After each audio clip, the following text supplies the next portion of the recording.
Coming up on The Cut, mass shootings across America, the key facts that make these shootings different than all the others, and what police are now saying about the associations between the shooter and the victims. Plus, protesters took to the street this week over a series of controversial bills over what advocates say targets members of the LGBTQ community.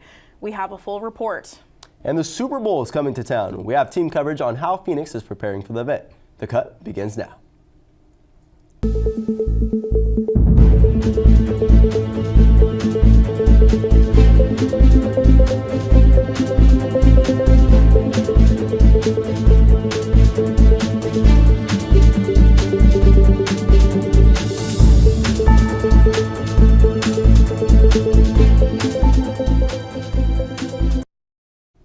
Hello, I'm Denson Cortez. And I'm Leslie Chapman. We start off with tragedies unfolding across the nation, and it once again has to do with our mass shootings.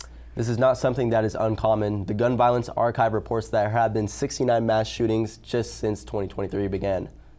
In Southern California, tragedy unfolded last night in Monterey Park. The city, known for its Chinese immigrant history, was considered the first suburban Chinatown and is home to a predominantly Asian community, one that is now in distress after a mass shooting at a Lunar New Year celebration. 11 people died, with 9 being wounded. Police say a 72-year-old gunman is responsible. It all happened around 10 p.m. Saturday night when Hu Con Tran fired 42 rounds inside the Starball dance studio. He later made his way to a second dance hall in Alhambra, where 26-year-old Brandon Say wrestled the gun away from Tran, preventing him from shooting more victims. And within a span of 44 hours on Monday in Half Moon Bay, just 30 miles south of San Francisco, 7 people killed and 1 critically injured in a shooting at 2 separate locations that include a mushroom farm and just a trucking facility 2 miles away from the farm. 66-year-old Chun Li Zhao opened fire with a semi-automatic handgun, killing 4 at the farm and 3 at the trucking facility. Zhao was an employee at the farm, where San Mateo County Sheriff Christina Corpus says all the evidence we have points to this being the instance of workplace violence. And in Iowa, a normal day at school turned deadly. 2 students are dead and a 3rd school employee is injured after a shooting. This happened at the Starts Right Here charter school just after lunch on Monday. Police say they were able to take 3 suspects into custody 20 minutes after the shooting, thanks to a police traffic job. Police have not released a motive, but do say that this shooting was targeted. The Starts Right Here school is designed to help high school students who are at risk. Arizona Democratic Representative Ruben Gallego announced Monday that he will run for Senate in 2024, mounting a challenge to independent Senator Kristen Sinema. Gallego has long been critical of Sinema, who dropped her Democratic identification after the party won the Senate last year. Sinema still aligns herself with the Senate Democratic Caucus. Gallego announced his bid with a video both in Spanish and English, talking about his experience being raised by a single mother with 3 siblings. Gallego also highlighted his service in the Marines, which included a deployment to Iraq. In December, Gallego told CBS News that some Democratic senators had been privately urging him to run against Sinema, but did not say which ones. Sinema has yet to announce whether she is going to run for re-election in 2024. A series of bills are making their way through the legislature right now that concern drag shows and parental consent over gender identity. Cut reporter Carly Poyer is here with why some advocates say this directly targets the LGBTQ community.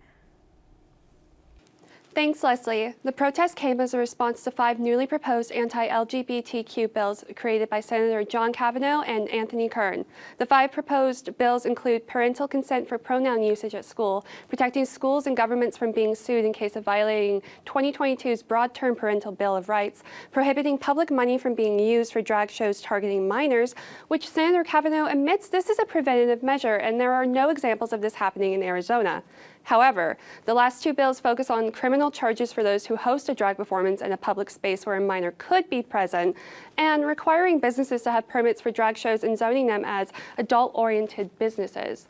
Sunday's protest was held as an example that there is a place for drag in Arizona, and according to the protest host and drag king performer Noel Canes, that, quote, many people, including straight people, enjoy the art of drag. If drag is limited, not only will people see less art, they will not be able to express themselves, end quote. This was the second protest held since the lawmakers announced the bills on January 9th. The first protest was held that same day by students who laid 180 black body bags on the Capitol's lawn to represent the 1.8 million American LGBTQ youths who contemplate suicide each year, according to the Trevor Project, and how these proposed laws will only increase those numbers. Those protesting are hoping that if the 5 bills are passed, that Arizona's new Democratic governor, Katie Hobbs, will veto them. For the Cut Network, I'm Carly Poyer. Thanks, Carly. The 2024 election is in less than 2 years away, so we will be watching the political impacts on this.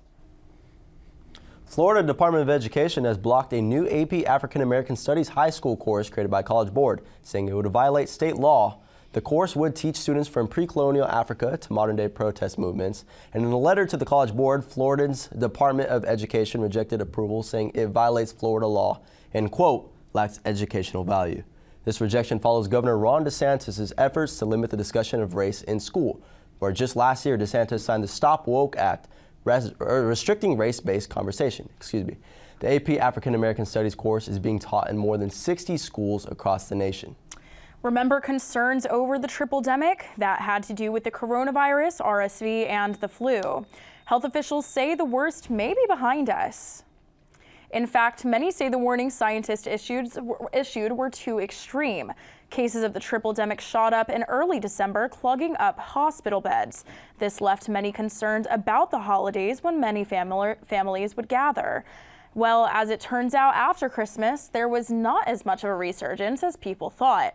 The weekly average cases for COVID are about 39,000, while the flu and COVID average less than 20,000 cases, but scientists warn there is still potential for the flu to peak again.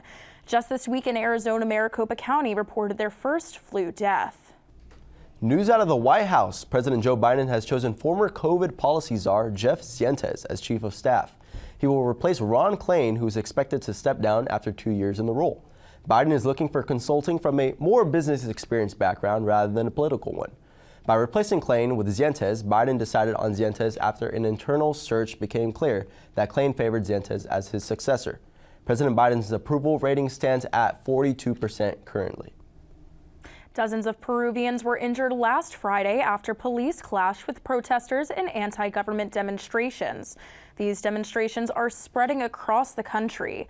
Police officers in the capital city of Lima used tear gas to repel demonstrators, throwing glass bottles and stones. In the country's southern Puno region, nearly 1,500 protesters attacked a police station in the town of Alave. 58 people were injured in that protest. Peru also closed the famed ancient ruins of Machu Picchu on Saturday. The Culture Ministry said it had closed the country's most famous tourist attraction, as well as the Inca Trail leading up to the site, quote, to protect the safety of tourists and the population in general. Tourism Minister Luis Fernando Helguero said 417 visitors were stuck at Machu Picchu and unable to get out, with more than 300 of them being foreigners. Big social media companies could be facing another check, this time from the British government.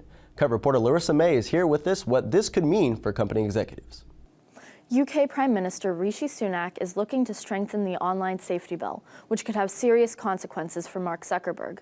The bill, backed by British Conservative Party lobbyists, is calling for penalties for social media executives. The online safety bill is designed to protect minors from seeing harmful content online. In this case, that would be content promoting suicide that has been spread on Instagram. If this bill is changed, Zuckerberg could potentially face up to 2 years in jail.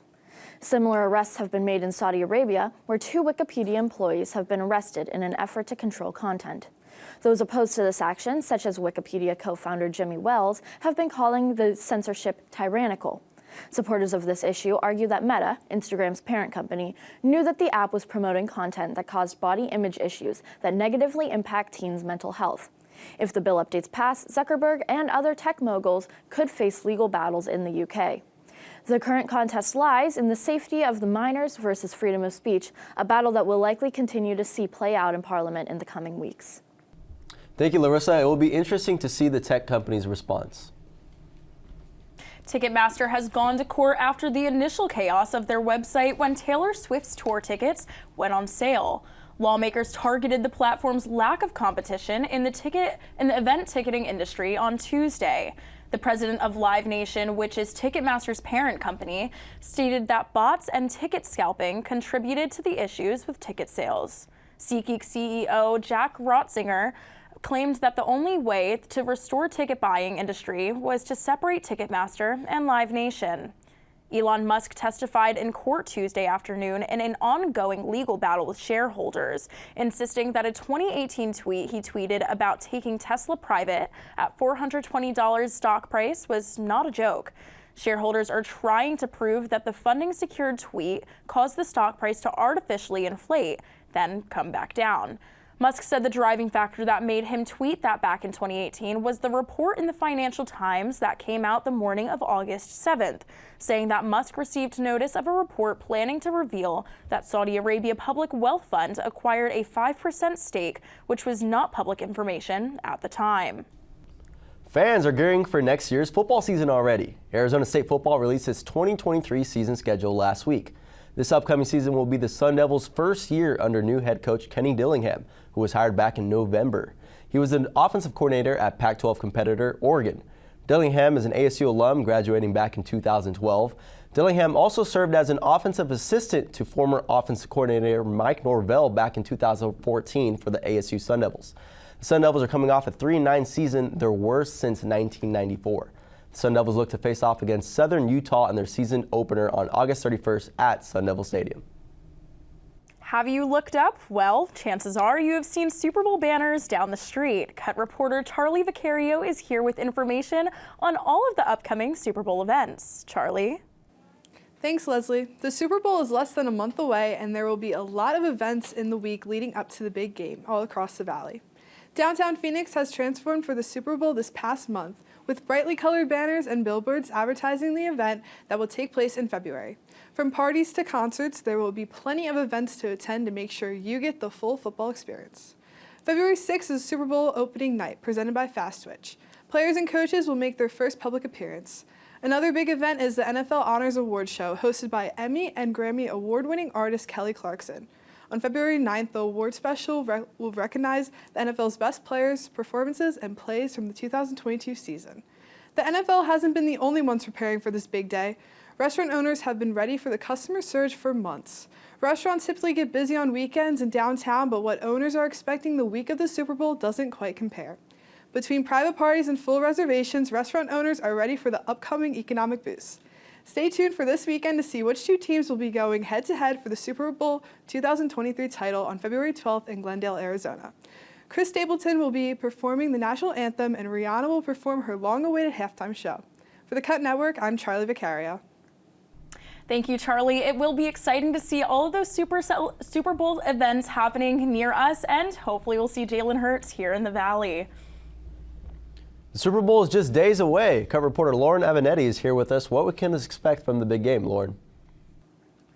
Thanks, Denson and Leslie. Conference Championship weekend is here, and we're down to the Final Four. Who's headed to Super Bowl 57 right here in Phoenix? Let's dive right in.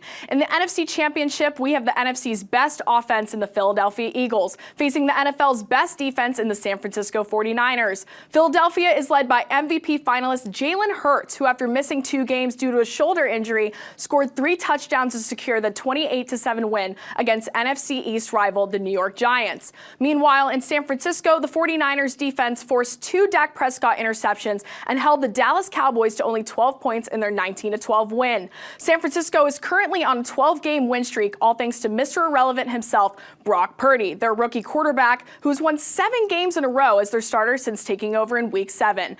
Now, for the rematch everyone has been waiting for, Patrick Mahomes and Joe Burrow have returned to the AFC Championship stage for the 2nd year in a row. On Saturday, Mahomes played through a high ankle sprain to secure a win for the Kansas City Chiefs against Trevor Lawrence and the Jacksonville Jaguars. A key component to this upcoming game against the Bengals will be if Mahomes is able to play through his injury.